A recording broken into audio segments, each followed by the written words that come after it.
ফজর আর হবে না কাজা, এই ওয়াদা আমরা অনেক সময় অনেক যুবক যুবতীরা করে থাকে, কিন্তু নানা বাহানায় আমাদের এই ওয়াদা বারবার শয়তান ভঙ্গ করিয়ে দেয়। ফজর আর পড়া হচ্ছে না। তো ফজর পড়ার জন্য, ফজর যেন আর কাজা না হয়, এজন্য আমাদের 3টা টিপস আছে। ফজর কাজা হবে না এর প্রথম পদক্ষেপ হলো আর্লি ঘুমিয়ে যাওয়া। আপনি যদি রাত্রে অতি দ্রুততার সাথে ঘুমাইতে পারেন, তো ভোরে আপনার উঠাটা সহজ হয়ে যাবে। প্রথম পদক্ষেপ এটা হবে। দ্বিতীয় পদক্ষেপ আপনার বা দ্বিতীয় টিপস হলো, হাতের যে অ্যান্ড্রয়েড ফোন আছে এটা দূরে রাখতে হবে, এবং এমন একটা অ্যালার্ম ঘড়ি সেট করতে হবে এবং একটু দূরে রাখতে হবে।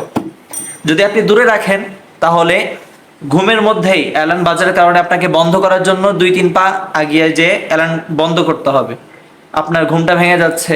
তো ফজরের জন্য দ্বিতীয় পদক্ষেপ অ্যালার্ম সেট করা।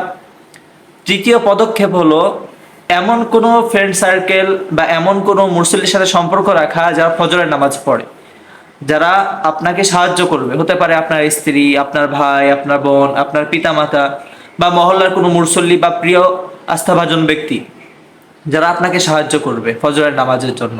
এই 3টা পদক্ষেপ যদি আমরা ফলো করতে পারি, আশা করা যায় ফজর আর কাজা হবে না, শয়তানও আপনার উপর আর সফল হবে না। ভালো থাকেন, সুস্থ থাকেন। ফজরের নামাজ জামাতের সাথেই পড়েন। আসসালামু আলাইকুম ওয়া রাহমাতুল্লাহি ওয়া বারাকাতুহু।